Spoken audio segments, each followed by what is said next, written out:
नमस्कार मंडळी, राम राम. तर परभणी जिल्ह्यामध्ये खूप पाऊस थोड्या प्रमाणात झालेला आहे आणि पंजाब डक साहेबांनी जे सांगितलेला अंदाज आहे जो होता 23 जूनला मोठ्या प्रमाणात मराठवाड्यामध्ये पाऊस होण्याची शक्यता आहे असं त्यांनी कळवलेलं आहे.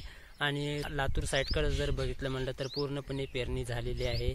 आणि हे जे म्हणजे परभणी एरिया म्हणजे कसं आहे, पूर्ण जमीन जी आहे काळीची जी जमीन असल्यामुळे इकडं पाणी जास्त लागतं. कारण लातूर साईड जे आहे तिकडं पूर्ण गंगथडीचा भाग असल्यामुळे दगड खूप असतो, त्यामुळे तिकडं पेरणी लवकर पाणी व्हायल्यासारखं वाटतं. त्यामुळे तिकडं पेरणी लवकर झालेली आहे मित्रांनो.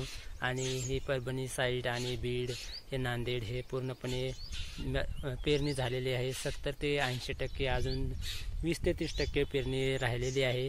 कारण आता जे जून ते 23 तारखेला पाऊस पंजाब डक साहेबांनी जे सांगितलेला अंदाज आहे त्या अंदाजानुसार कुठं काही हलक्या ठिकाणी पाऊस पडत आहे तर काही मध्यम स्वरूपात पडत आहे, पण तुरळक. पण काही ठिकाणी अवकाळीच पाऊस पडत आहे असं म्हणायला हरकत नाही मित्रांनो. काही जणांनी जे त्यांच्याकडे पाण्याची व्यवस्था आहे त्यांनी कापूस लागवड केलेली आहे आणि सोयाबीन लागवड. ज्याच्याकडे प्रत्येक शेतकऱ्याकडं पाण्याची व्यवस्था नसते असे शेतकरी पाण्याची वाट बघण्याकरता थांबलेले आहेत.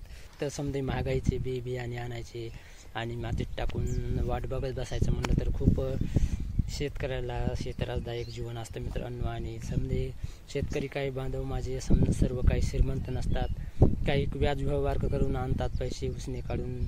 ते माझे शेतकरी बांधव जे आहेत आता पूर्णपणे पावसाची वाट बघत आहेत आणि पेरण्या त्यांना करावं असं वाटतात. कारण की पाजाराने लवकर जर लावले तर त्यांचे सारखे दिसते म्हणा, त्याच्यामुळे त्यांना पण वाटते की बा पाणी पडावं असं आहे.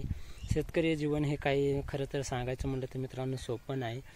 खूप काही एक शेतकरी तोंड देत चालतो तरी पण सहन करावंच लागतं शेतकऱ्याला.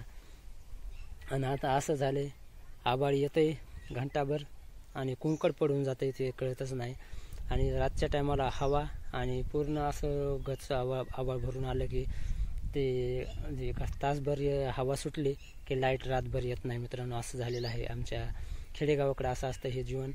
म्हणून काही कळणं खूप त्रासदायक सहन करावं लागतं शेतकऱ्यांना. मित्रांनो, माझ्या चॅनलवरती नवीन कोणी आला असता तर चॅनलला सबस्क्राईब करा, लाईक करा, आपल्या मित्रांशी पण व्हिडिओ शेअर करा.